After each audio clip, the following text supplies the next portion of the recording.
மணப்பாறையில் உலக தாய்ப்பால் தினத்தை முன்னிட்டு நடைபெற்ற விழிப்புணர்வு பேரணியில் பயிற்சி செவிலியர்கள் மற்றும் கல்லூரி மாணவ மாணவிகள் திரளாக பங்கேற்றுச் சென்றனர்.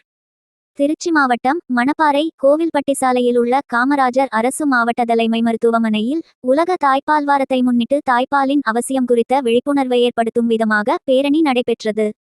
மருத்துவர் தமிழ்மணி மற்றும் குழந்தைகள் நல சிறப்பு மருத்துவர் யாஸ்மின் பர்வீன் தலைமையேற்று இந்த விழிப்புணர்வு பேரணியை துவக்கி வைத்தனர்.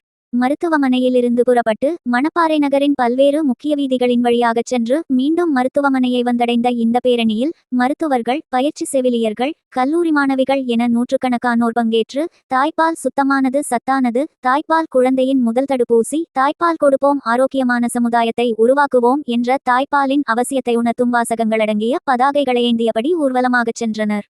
மேலும் குழந்தைகளுக்கு தாய்ப்பால் கொடுப்பதன் முக்கியத்துவத்தையும் அதன் மகத்துவத்தையும் எடுத்துரைத்து முழக்கங்கள் எழுப்பியவாறு பேரணியாகச் சென்றதுடன் பொதுமக்களுக்கு விழிப்புணர்வு நோட்டீசுகளும் வழங்கினார்கள்.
வண்டி வந்து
இருமா போயிடாங்க.